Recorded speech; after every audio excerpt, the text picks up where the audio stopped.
All right, so for you guys who are watching this video, that means you must have chosen the Jeep here. So this is a 2021 Jeep, and we're going to kind of do a little walk around and kind of show you all the stuff that I have done so far to this Jeep, just to get it so it is ready to hit the adventures.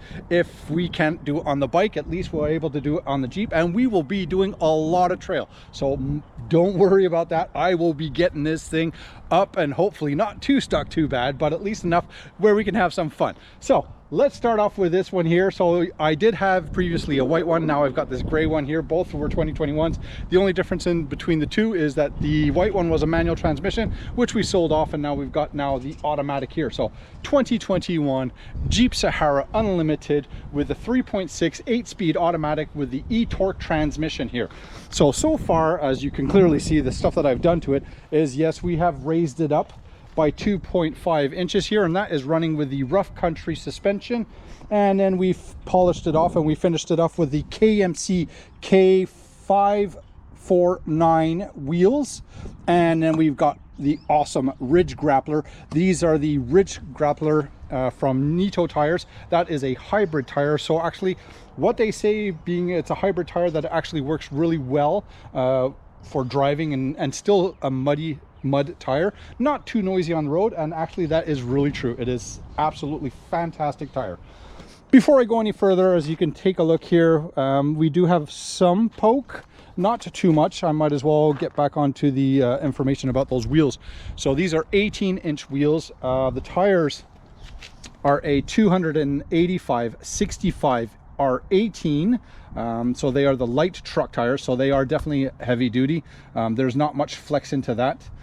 Wheels, I am running it with a positive plus 18 backspacing, right? So again, that's just given me enough poke and not to be over aggressive and not to cause too much of trouble with law enforcement, but it just definitely fills it up, and no spacings needed, nothing needed. I didn't want too much and still retain almost the same size. We're almost running 1.5 inches a little wider compared to the other ones.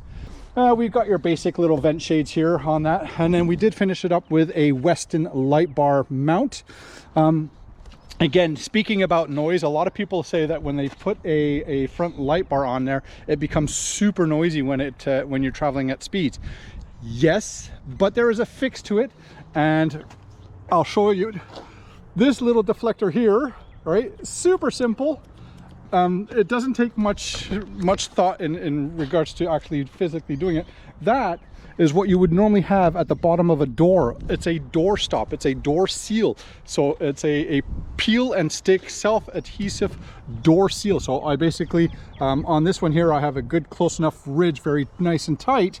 I've put it in there, and it just basically acts as a deflector, almost like a wing, like an airfoil. By doing that, I mean, that was maybe a $10 cost from Amazon. By doing that, it absolutely eliminated all road noise. So we are plugged up here with the Auxbeam 50-inch light bar dual lens, and then we've got the basic little light pods here. Those are all cheapy ones, so that whole combination there is probably around $300. The wheels and tires, again, I have a good contact with the supplier, so unfortunately I can't disclose the pricing on that one, but I was very happy. We've now, up in the front, we have running a Warn Elite bumper. So Warn does offer a couple of bumpers, and so there's many other brands out there. The Warn Elite bumper is really nice because, as you can see, the Warn winch is now sit right inside. They have the other ones and many other brands out there where the winch would be sitting on top of the bumper, but then that kind of covers up a bit of the front. Not only does it change the appeal of it, but I was worried that it would kind of affect the cooling power of the engine of this massive 3.6 liter V6 engine Pentastar. So no, I'm kidding. So right now I'm running the Warn VR 8,000 pound winch. I said I don't think I really need to go with a 10, but I can at least swap out just the motor if I find that the 8 is not strong enough. So again, depending on what it is, you just got to rig it up. You just need, I don't need to climb up a tree, right? I just need to kind of get myself going out of the mud if I ever get to that point. And worst case scenario, you just get some proper rigging and you're going to be still fine anyways, right? You can almost double the power of that. So While we're up front, I have a beautiful little camera here. That is the marriaged up to the Taser JL Mini here. Any Jeeper guy is going to run a Taser JL Mini. So I've hooked up that camera. This is not the Taser one. This is a knockoff one that I picked up from AliExpress, quarter of the price, and it works absolutely fantastic.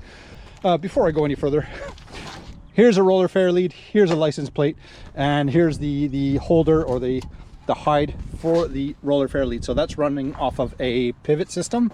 So it's just a 4-point pivot system. Really super clean, super nice. I didn't want to bolt it up or zip tie my license plate somewhere else. I wanted to keep it almost into a factory look. So we are doing with that. We got our little graphics package here. Running on the inside, it's fairly simple. So it is the 8-inch U-Connect system. So it does have the subwoofer and all that. But what's pretty cool, again, is the Rough Country gang switch, right? So this is a Rough Country 6-switch system. So no matter what I'm adding onto the vehicle, I don't want to have to keep finding new switches and new places and drilling holes and doing all sorts of switches. Otherwise it's going to end up really messy. So you can do a 6-piece or a 6-switch system, which is really, really cool. I totally like it. Let's go in here and I'll show you what happens. So it's basically one harness that goes up and it's right there. So that's the ML6 switch system. Sorry. So I run all my connectors, all my wires, all my lights. So any wires, any lights that I would connect up will all run into this, and I have all the options here. And then I only have the one single harness that runs up into the front, which is now this main gang system here. So I can turn it on, turn it off, turn it on, turn it off, right? Turn it on and turn it off. And it's all run through this one system here. So super, super nice. So that's for that.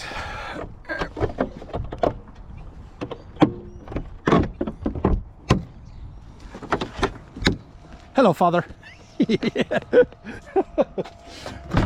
In the back here, we don't have anything other than the big placemat here, which is from the Jeep itself.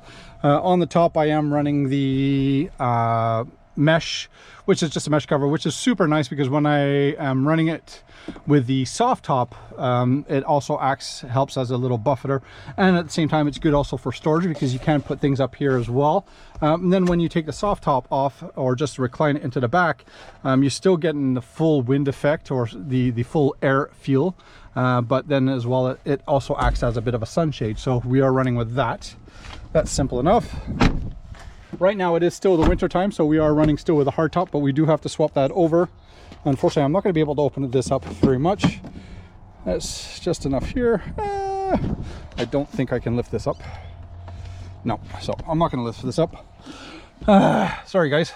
So we do have a rear tonneau cover for the cargo mat, and then I'm also running a rear cage here.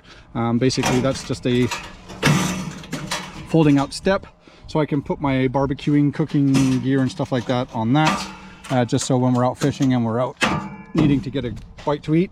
And it does come with a bottle opener.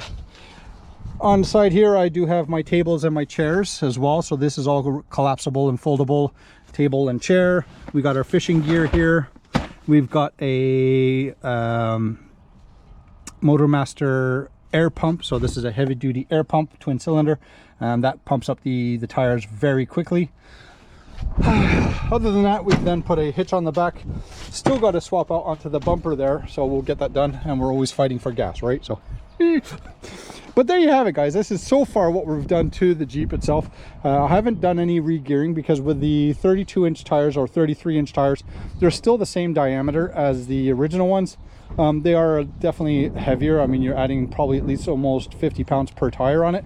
So you do see the difference, but running off of the highway speeds at 120 kilometers, so that's around 70 miles an hour, it still gets up to the 8th gear, 8 speed, and it's smooth. I mean, it doesn't have much acceleration, but I mean, you just gear it down, right?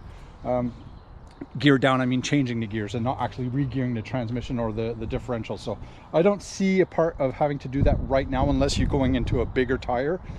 For the most part, this is more than enough of what it needs, and you just be smart and hit your lines properly in the trails. So there you have it, guys. This is about the Jeep. If you have any questions, any suggestions, any comments, do let us know, and hopefully we'll be out there and we'll get a couple of more videos going on actually hitting the trails. As of May 1st is when the trails kind of officially open, so hopefully we'll be out and having some fun, get some fish on, and some trailside barbecue, and that's what it's really all about with a Jeep, man. So till next time, guys, be good, have fun, be safe, and don't forget, keep it covered. All right.